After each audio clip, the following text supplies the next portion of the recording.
我们来看一下这张图，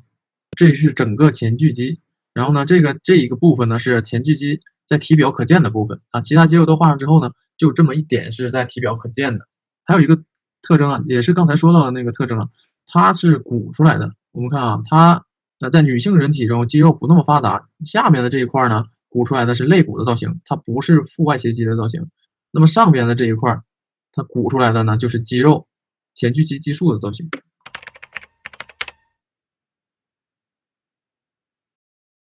那么咱们今天要讲的内容呢是中轴部。中轴部呢，它是一个整体，这个整体里面包含了好几个部分，其中呢就有咱们昨天和前天讲到的肩胸部以及头颈部这两块呢，我们都有做讲解。那么今天主要讲的是把它们串联起来构成的中轴部，以及中轴部里面另外的部分，咱们还没有讲到的那个部分，腰腹部。那么腰腹部是一个什么样的作用呢？它是起到一个连接的作用，它把那个胸腔啊，主要是肩胸部里的胸腔和骨盆相连接。那么肩胸部、头部和骨盆，它们又靠脊柱相连。那么脊柱其中包含的几个部分呢，咱们之前都有讲到，比如说颈部颈椎以及胸椎。那么剩下的就是腰椎和骶椎。骶椎的话包含于骨盆里面。颈椎、胸椎、腰椎以及骶椎。那么我们主要要讲的呢，并不是椎骨的造型和结构，这个呢没有那么的重要。对于绘画来说，整根脊柱的造型比较重要，它生理弯曲的特征，这个是脊柱的重点。腰腹部我们主要要讲的就是这个部分，腹壁肌。腹壁肌里面其中包含了3块肌肉，主要是腹横肌，这些都在深层，要知道就是作为了解。腹横肌、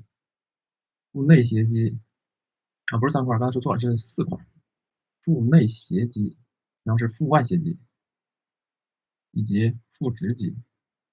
其中腹外斜肌和腹直肌是直接影响外形、直接构成外部造型的肌肉，这两个比较重要。腹直肌在就是比较发达的肌肉比较发达的人体当中呢，腹直肌的形状非常的明显，但是腹直肌并不是贴着皮肤的啊，它是在它们几个肌肉的腱膜构成的那个腹直肌鞘里面一会儿呢咱们会做详细的讲解。这骨盆的话，它呢属于一个人体的中心，它往上发展是胸腔是头部，它往下是下肢。骨盆它有2个部分构成，一个部分是髋骨，一个部分是骶骨。髋骨，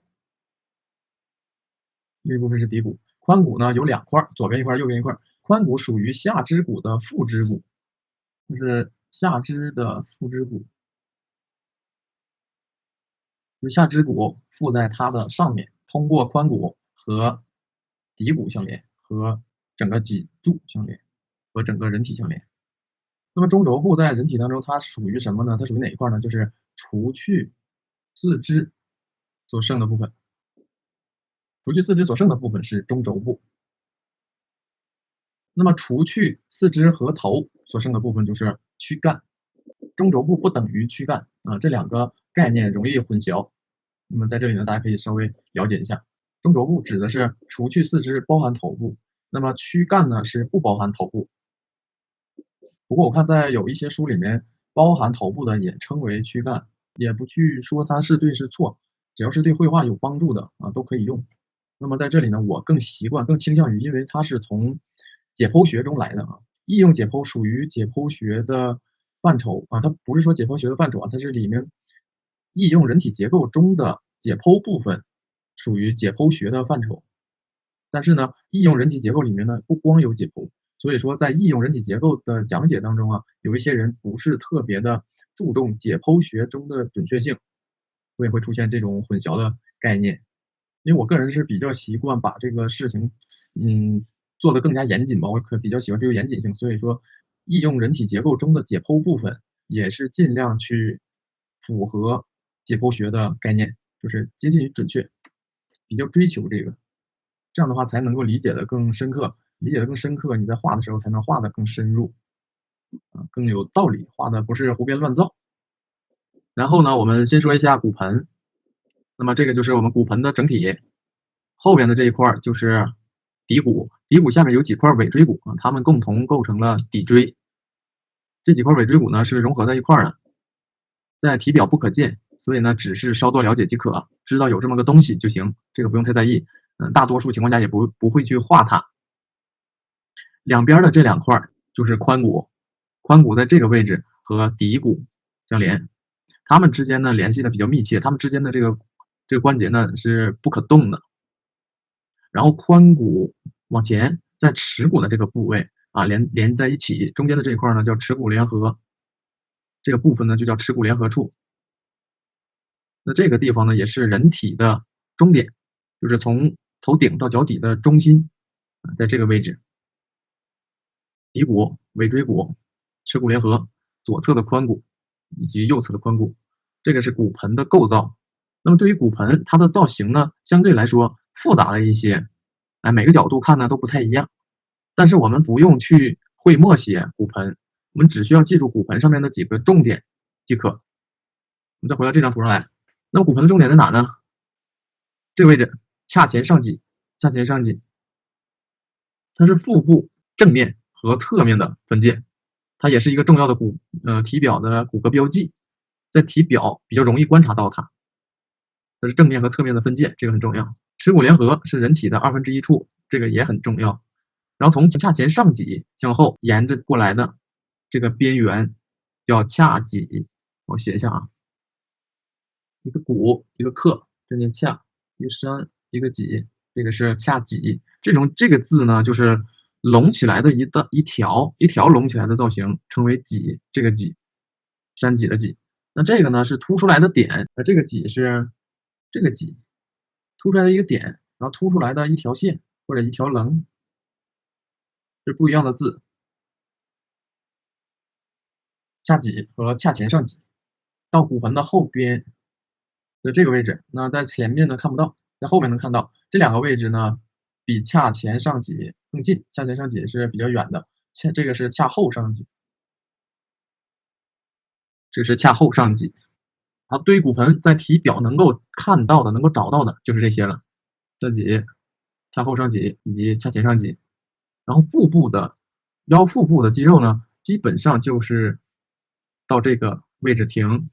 就是连接到这个位置，腹外斜肌连到这个位置，然后腹外斜肌的那个肌腱从这里斜过来，连到耻骨联合处，然后腹直肌也是结束到耻骨联合处。下面的这些部分呢，都被下肢的肌肉所覆盖。这个我们讲到下肢的时候呢，会具体去讲这些有哪些肌肉。所以说骨盆的话，我们只需要记住到髂前上棘、髂棘、髂后上棘以及耻骨联合这几个位置即可。所以说骨盆呢，我们不用去太纠结它的形态，特征比较复杂。髂前上棘、髂棘，这里是髂后上棘，耻骨联合处，耻骨联合。然后对于骨盆呢，我们先讲解到这里，一会儿我们在画人体的时候，在运用的过程当中，再去看它在人体表面所呈现出来的样子和状态。然后中轴部里面呢，还包含一个部分啊，这个部分呢就是背部。背部的话，主要有两个部分，一部分是竖脊肌，另一个部分是多裂肌。它们是构成背部中间比如这是一个胸腔，我简易的画一下，大概画一下，在这个位置，这个比如说这是脊柱的中线，那么多裂肌在这里，竖脊肌在这里，构成了这个部分，就是整个背部中轴部下半部分的主要造型是由这几个肌肉构成的。那么多裂肌它不是一块肌肉，它是一组肌肉，它里面包含了好几块肌肉。那么一会儿呢，我们会具体去讲。接下来我们先从腹部的肌肉开始讲，腹壁肌。腹壁肌里面包含刚才我们说到的有这样几条肌肉。现在我这个笔刷落在的这个位置呢，它是腹横肌腹横肌它的肌纤维是横向的，我们可以看到它是横向的。那么它的深层我们不用太去在意它，只是稍作了解即可。然后它的这个白色的部分是它的肌腱，那么这个肌腱呢形成了一片，它就是腱膜，这一片腱膜下面有个豁这个是在后边的，这个是在前面的。中间形成了一个孔，这个孔就是腹直肌出来的地方啊，在这里我们可以看到这是腹直肌，腹直肌其实是被其他的腹横肌啊、腹外斜肌、腹外斜肌和腹内斜肌啊，被它们的腱膜包裹住的。哎，它们的腱膜形成的这个空隙就叫腹直肌鞘，鞘就是腱鞘的意思。你看一个宝剑，它不是这个，这是剑鞘，那么宝剑是装在这个剑鞘里面的，所以这个就是鞘。那么腹直肌呢，也是相当于一把剑，那么这些腱膜构成的这个东西呢，就称之为鞘，所以说它叫腹直肌鞘。然后这边的这个，我们看它的肌纤维是从这里呈放射状往上和往下的，它呢叫腹内斜肌。然后呢，我们再看一下第一张图，它的肌纤维朝向是从外向内斜向下的一个朝向。到胸腔结束了之后呢，它往下的趋势有一点像扇形放射下来，哎，这个就是腹外斜肌。然后这张图是腹直肌，腹直肌的肌纤维朝向是上下的。在这些腱膜中间呢，我们看到有一条白色的，有一条这一条呢叫腹白线，也就是说腰腹部的肌肉左右两侧之间都是连接在腹白线上面的，它不是左右贯通的，不是左右连接的，不是融在一块的。也就是说腹直肌有的时候我们看到左边一块和右边一块，哎，它不能够完全的对上，哎，这是这个原因，因为它不是一整块，左边和右边它不是一整块，那你要是画成这个样子啊，它看起来不对。对于腹壁肌呢，我们掌握以上这些内容就够了，你对它的了解到这程度就够了。你知道腹直肌比较重要，腹外斜肌比较重要，因为它们是主要的外形。然后其他的呢，它的肌纤维走向，然后它们的腱膜共同构成的这个膜，这个鞘包裹着腹直肌，这就够了。然后呢，接下来我们具体来说一下腹直肌。腹直肌呢，它的起点呢不是这里啊，不是上面，而是下边。哎，因为骨盆呢是我们整个人体的中心，所以说从中心向外是起点和止点。腹直肌的起点在耻骨联合处，然后止点在第5到第7肋软骨与剑突的前表面，前表面就是前面，第5、第6、第7和剑突。腹直肌属于多腹肌，每一条里面它都有好几个肌腹，就像咱们现在看到的，红色的部分就是一块，白色的部分叫腱华啊，它是一条腱线，这叫腱华。我写一下啊，这个东西叫腱华，这个白色的线。那么1块、2块、3块、4块，基本上是4块。那么有的人体上面能够看到5块，因为下面这块呢有的时候还有一条线，但是呢它很不明显，也是个体差异比较大。咱们刚才说了，中间的这条呢是腹白线。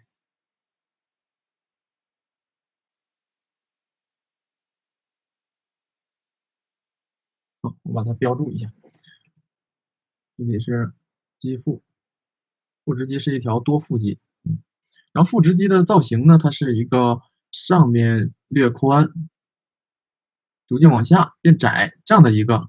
造型。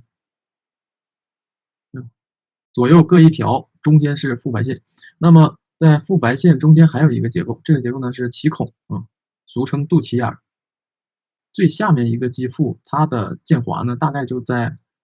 肚脐这个位置。然后上边的腱华呢，有的它是一个外边低，内侧高，哎，它会成这样的一个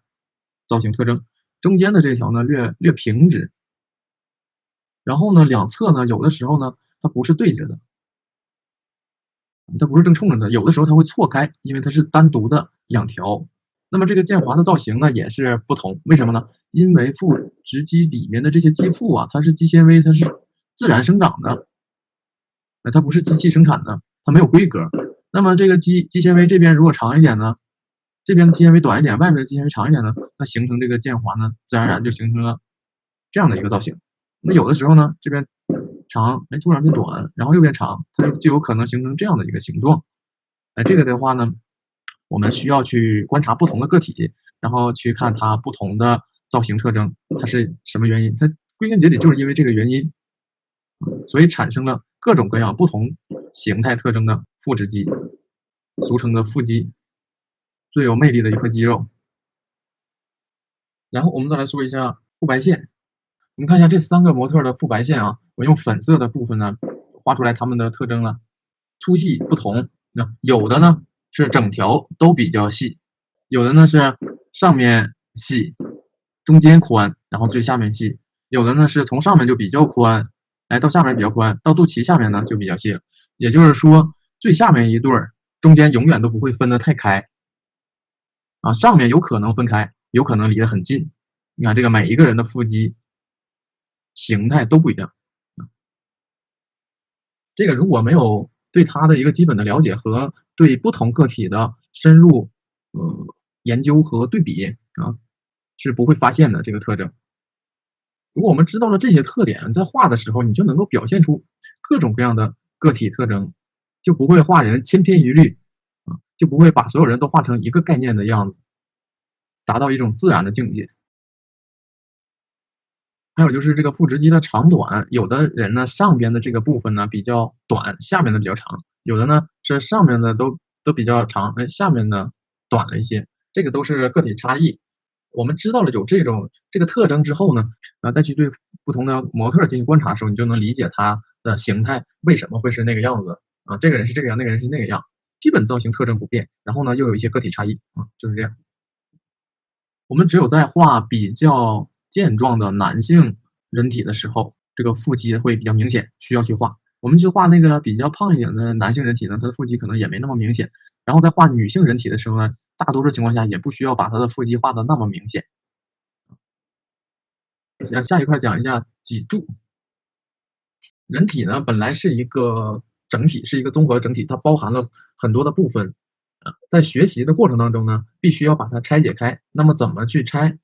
这就成了一个值得研究的课题。那么我的拆的方法呢，就是按照几个大的部分，根据它们的关联性，根据它们形态的特征来进行拆解啊，拆成了肩胸部、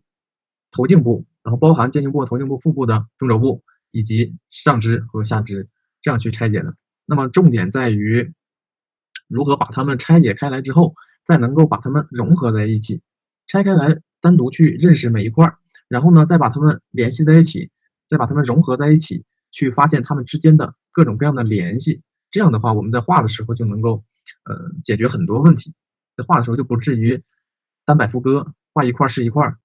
要去了解它们各个体块之间的内在联系。那么我们现在讲解就是把它先拆开，再融合，再拆开再融合，再拆开再融合。先画一个脊柱的左侧吧，画一个左侧。这是一个脊柱的左侧视，从左的侧面视角看到的。上面的这一块呢是颈椎，中间的这一块呢是胸椎，再下面这一块是腰椎，再下面是骶椎，然后分成这么几个部分。它所形成的这个曲线，这些弯儿，就是生理弯曲。为什么会形成这样的一个弯曲呢？腰椎为什么会粗呢？因为它要承载上半身的重量。胸腔这个腔体里面呢又装了很多的内脏。如果说脊柱这个地方是直的，它挂不住，它就会往下坠，往下坠呢就会受伤。所以说腰椎要够粗、够结实，然后呢，它形成这个弧度呢也能够承载住上面的这个重量啊，这个是非常科学的解释。你像人体形成的这个结构的特征啊，一切都跟它能够承载人的力量和能够使人体运动相关。当人摆脱四足行走，用2只脚站立起来，他站起来之后，他要解决的问题，一个是双腿，就2个脚踩在地上能站得稳，然后呢，从上至下这些重量还能够承得住，所以它就会形成这种弧度，以及这种弧度，还有这种弧度。这么去理解这个脊柱，你就能够知道了，它是跟自然有关的，它是跟人的进化有关的。人的造型它不是凭空出现，它不是凭空想象、凭空捏造的，它每一个特征都是有作用的，它是演化而来的，跟它的功能性最为相关。我们在艺术家的眼中呢，看人体是那么的美，但是在这个人体力学、工学这个里面去看，它是非常科学、非常合理、非常自然的。但是呢，它也是有弊端的，人容易出现腰部的问题。尤其到岁数上了年纪，膝盖和腰容易出问题，也跟他这个构造有相关。但我不是医学专业，对这方面呢了解的不是特别多，更多的呢是研究结构本身的特征，就是偶尔会翻一翻这个医学解剖书，从前面看和从后面看，它基本上都是直的。那么也有那种病态的脊柱，它是脊柱侧弯，给身体呢会造成一侧的负担，那也属于医学范畴啊，咱不研究。这就是脊柱从前面看啊，前面看我加上点阴影就能表现出来啊，它的这个趋势变化了。如果光是从这边来的话，这边是暗面，这边是暗面，不是光的地方。这个如果有素描基础的话，会更好理解一些。我想了解一下咱们目前在听课的同学们啊，对素描的基础怎么样？素描练习的多不多？这两天一直不提到一个问题吗？就是透视。我个人觉得呢，透视的话，它更像是一门科学，那么解释起来啊和理解起来，并没有那么容易和轻松。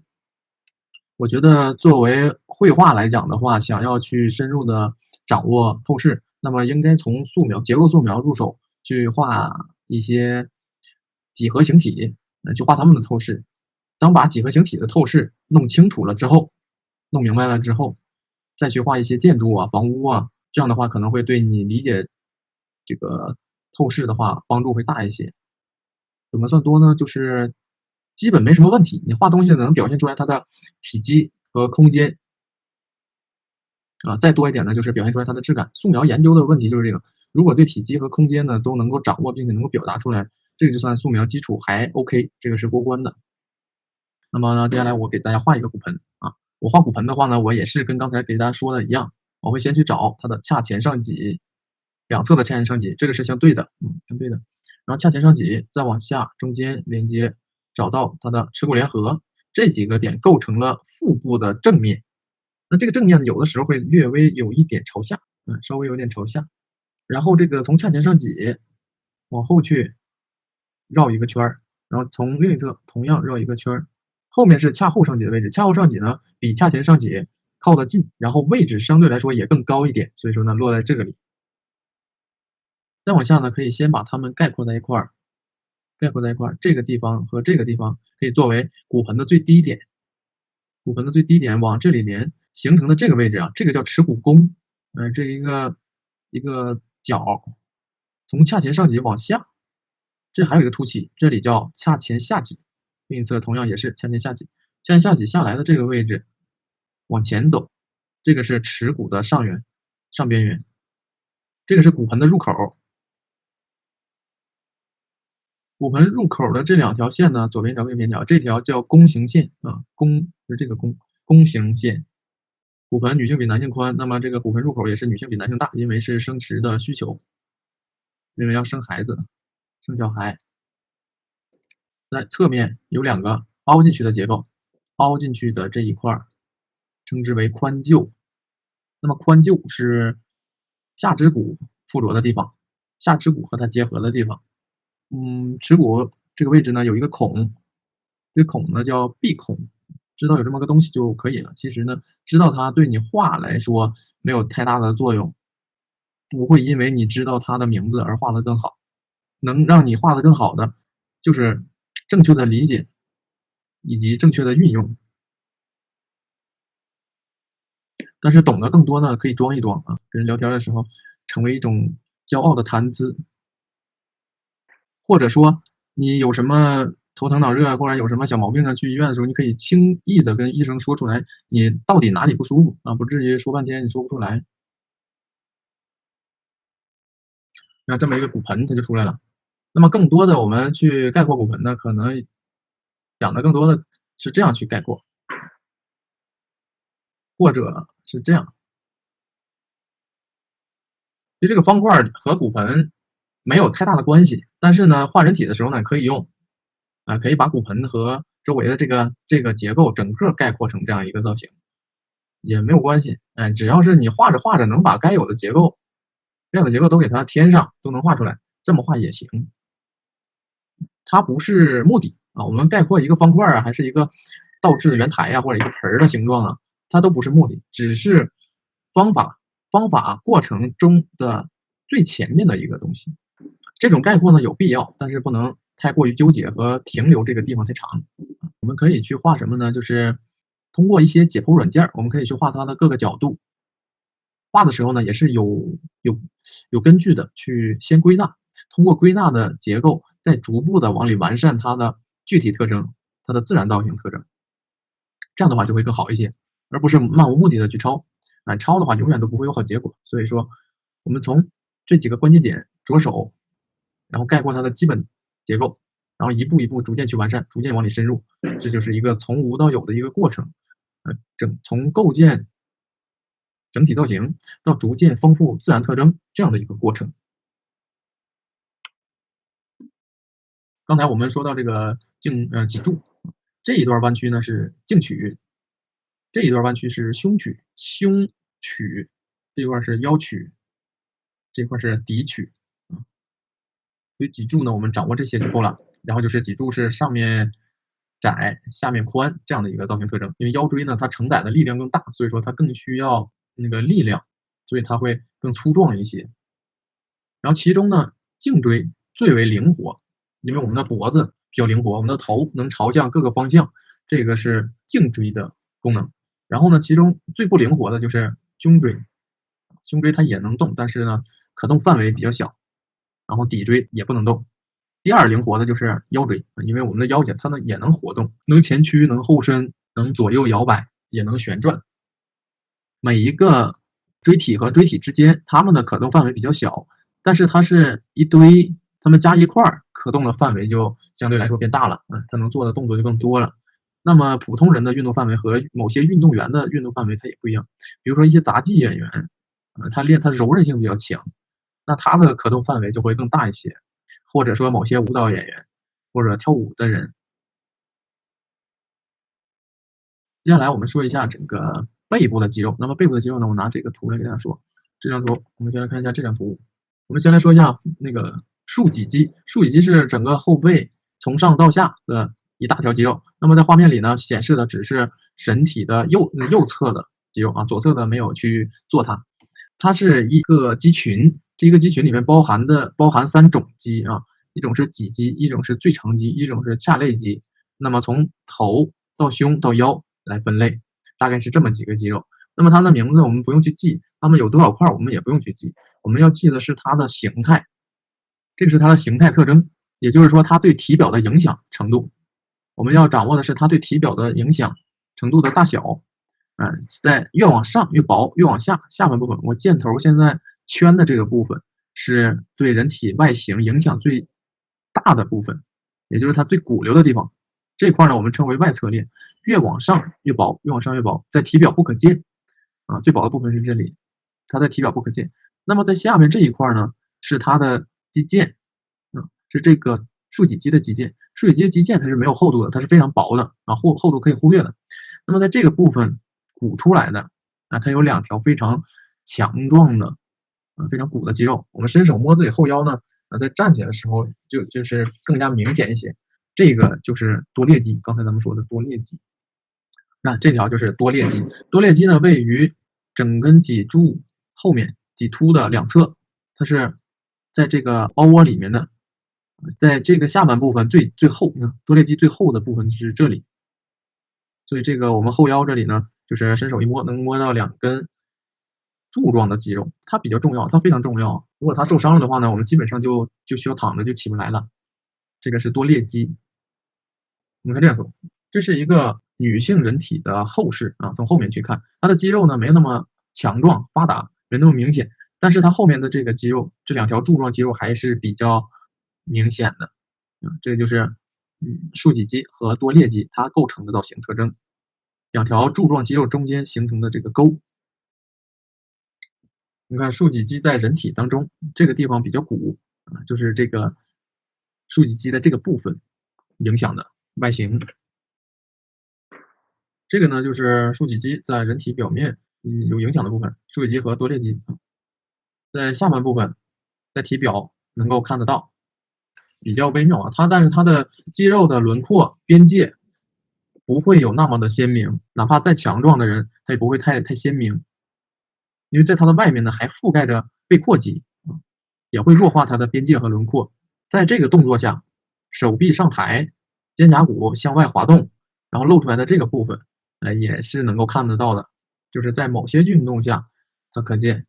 这个也是竖脊肌的部分啊，我们就记住竖脊肌在人体的背面左右两侧两条柱状的肌肉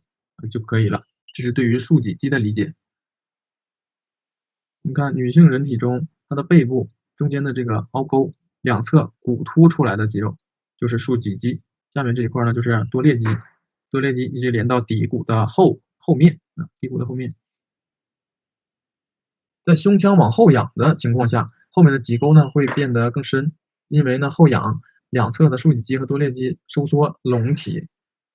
那这个肌肉拢的越高，这个沟就越深。肌肉非常的弱啊，造型非常的微妙。如果我们了解这个结构，哪怕就是看的不那么明显，比较微妙的造型特征画出来了，它就会显得更加的自然和真实。你理解画出来的永远比你抄着画出来的准确，哪怕你抄照片抄的再卖力，抄的自我感觉再像，它也不会有理解画出来的更真实自然。刚才我们说过脊柱的生理弯曲，那么我们看脊柱让胸腔和骨盆形成了这样的一种趋势特征：胸腔向前倾斜，骨盆向后倾斜，这样的话就能让它们的结构承载更多的重量啊，绝对不是正冲着的。这种倾斜，我们既要知道它是倾斜的这种造型特征，又要知道它为什么是这样的。我们再来看一下拉伸状态下的竖脊肌，你看拉伸状态下的这个竖脊肌和多裂肌呢，造型特征就不那么明显了，造型特征不那么明显了，中间的脊沟也就变浅了，甚至脊突会突出体表，这就是运动产生的形态特征变化。坐下的时候，你看这个重颜色的这个形啊，这是坐下的时候后背会被拉伸，那站起来之后，后背会收缩。那么胸腔越往上抬，它收缩的就越厉害。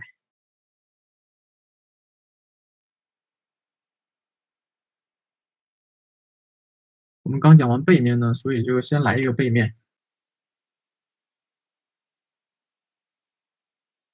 先来概括一个头部啊，头往这边转，它产生了这个褶儿。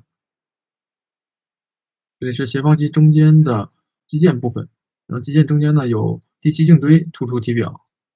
我们先找背部的中线，你看它这个腰就会挺起来，腰挺起来了，你看它这个多裂肌就更骨突。这里是肩胛岗，我是怎么确定肩胛岗呢？我给大家说一下，我找到肩峰，因为中间它这个线确实不太明显，然后呢，我又看到这里稍微有一点就是窝进去的这种结构，我知道了这个地方一定是肩胛岗拐下来的那个部分，它才会产生这个窝，所以呢，我能确定这个位置，然后又能确定这个位置，那么它中间的过程我基本上就能够看得到了，中间的这个结构也就出来了，我是这么找到的。那这个地方呢，就是那个斜方肌下来的这个趋势，下来的这个边，然后这个位置呢就是肩三角肌，手臂先不去理它。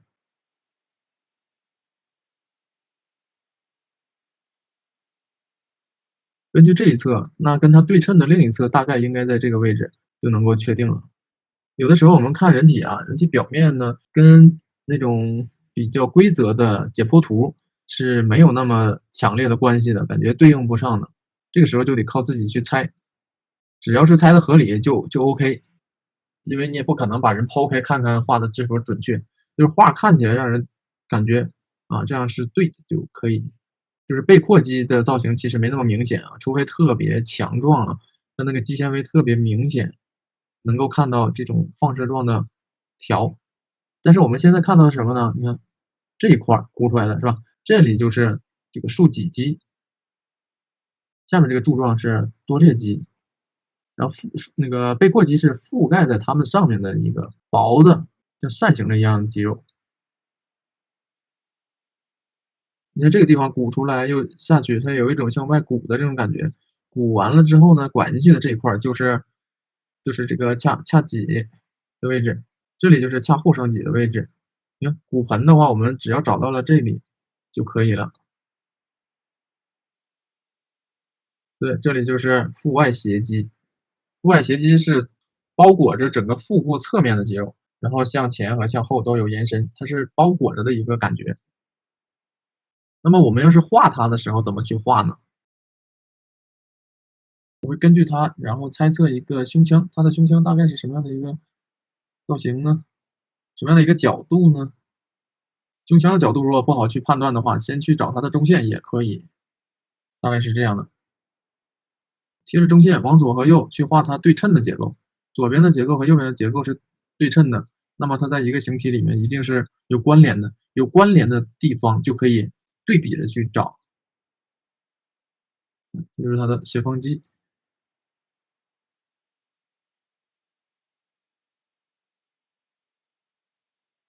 这是肩胛骨上面的那一坨肌肉，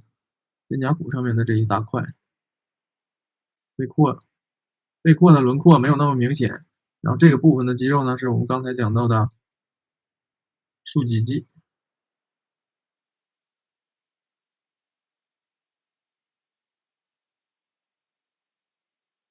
胸腔裹着胸腔下来，这块是胸腔的形，那胸腔结束了之后，就是一个过渡的腹部的形状，然后再到这里呢是腹外斜肌外溢的这个地方，然后结束的地方，掐脊的地方，你看是不是很轻松、很简单的就把它的结构给画出来了，并且呢，还比较有说服力的一个结构，而不是胡乱画的、胡乱猜的那种结构。那肩胛岗上的这些肌肉呢，轮廓也没有那么的明显，我们知道、了解、能画出来就可以了。你不用画的像是解剖图一样画的那么具体。接下来我画一个正面的啊，画一个正面的，先找它胸腔、胸骨、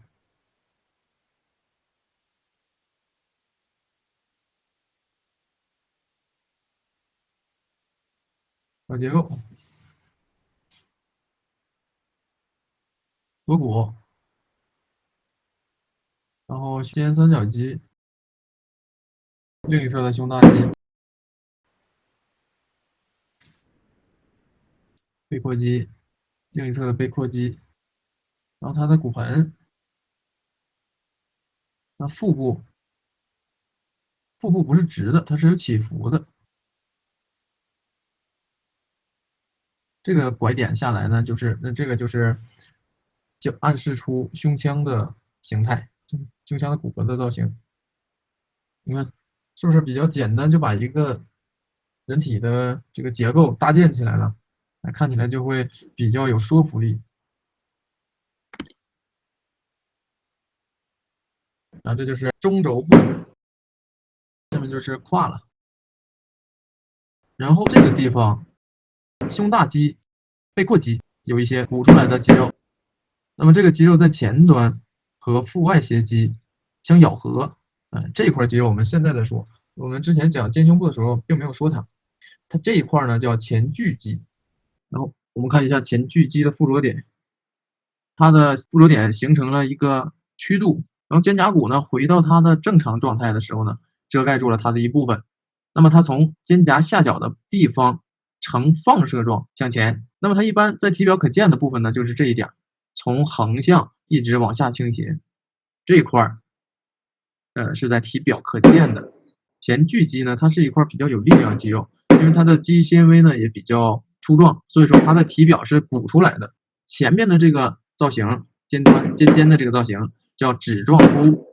前锯肌的趾状突和腹外斜肌的趾状突，它们是呈咬合状的啊，这个是后视图，从后面基本上是看不到前锯肌的。我们来看一下这张图，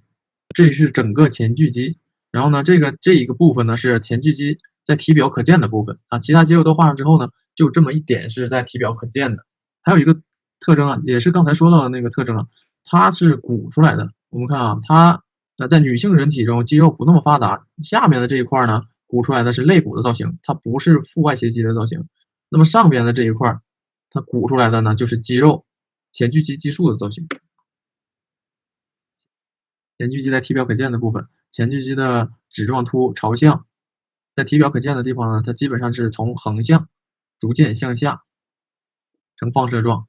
然后呢，腹外斜肌的朝向呢，基本上它要更加倾斜，然后呢，这种放射状的特征不那么明显，越往下越明显，这是它们的一个特征。中轴部，我再示范两个女性人体。这中轴部的难点呢，在于这几个体块它们之间的连接和运动，结构上面的东西比较容易，只要是记住了，画的时候一个一个的把它们表现出来，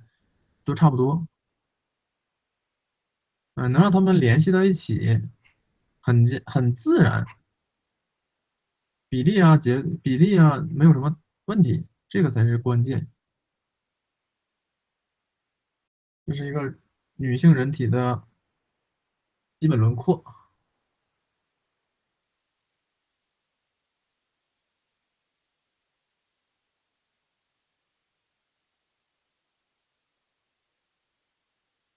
脖子露出来一点点，这里呢有斜方肌的轮廓，这是另一侧的肩胛骨。我画上的每一个变化呀，每一个小小造型啊，它都是有主的，都不是瞎画的，不是瞎猜的，有根据的猜测。这个是肩三角肌，下面这里呢有一点骨突，骨突出来的这一块是肋骨凸出来的造型，再下来就是柔软的腹部，略微骨突的小肚子，这里就是髂脊，这就是腹外斜肌。当然它这个肌肉呢没有那么明显，我们可以呢不画的那么明显，弱弱的。这个一个女性侧面的有扭动关系的中轴部就出来了，然后她有穿这个衣服，这是衣服的边，这是衣服的边。女性的胸腔呢略微窄一些，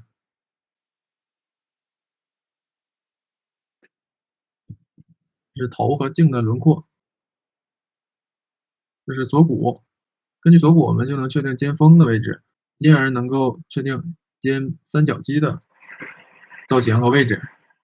女性的胸大肌比较薄，而且从中间的这个位置开始向下呢，是一些脂肪的堆积形成的乳房。手臂往上抬的时候呢，乳房也会跟着被拽上去。手臂的圆柱，手臂的圆柱，背阔肌，肋骨下来，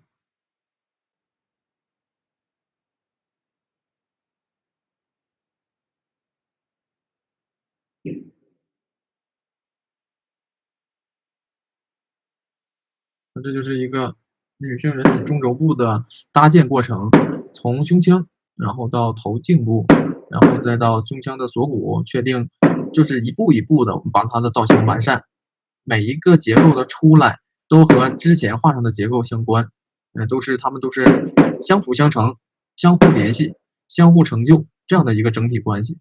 只要是我们有了这样的一个作画的逻辑，那么什么动作你都能够画得出来，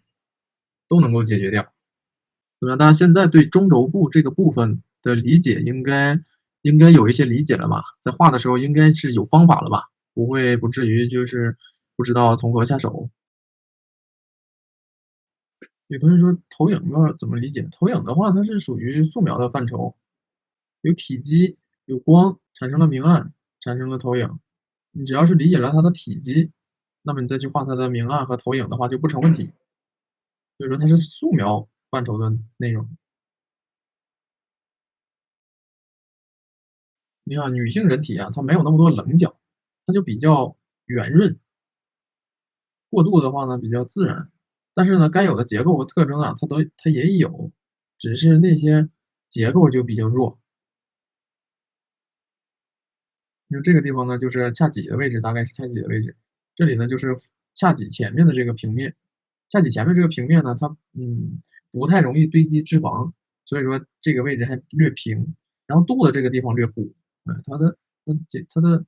横断线呢是这个样子的。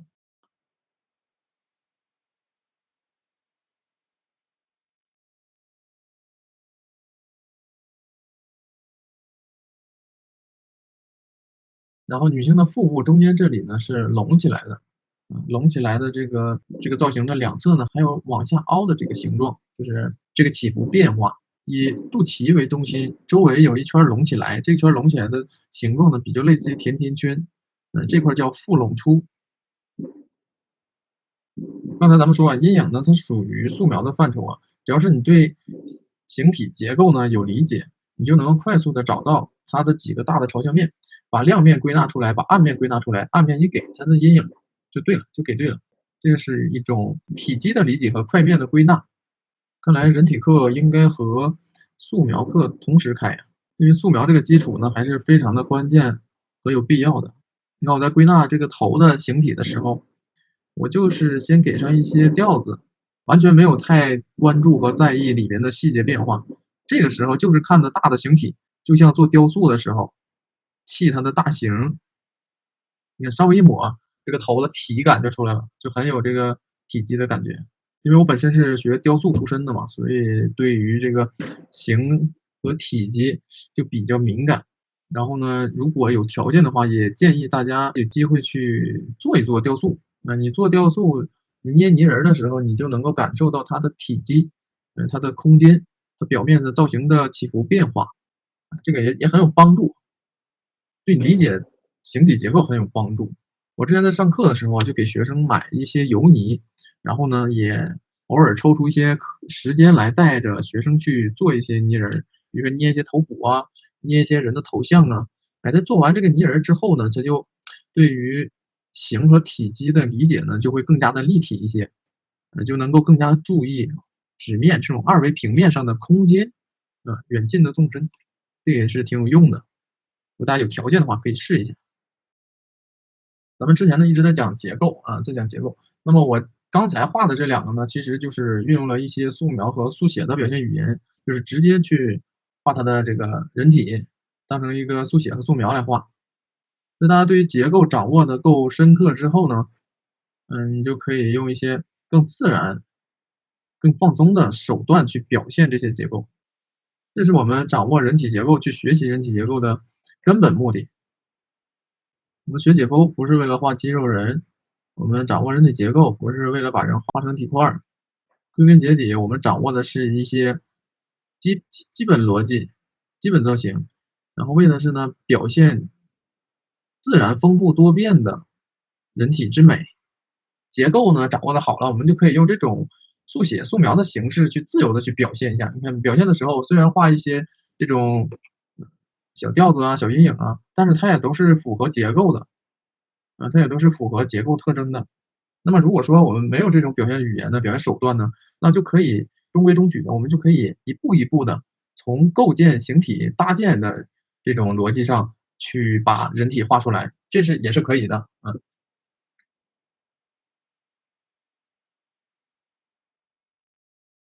那么咱们今天的课程就到这里，有什么问题我们也可以通过微信群来聊一聊。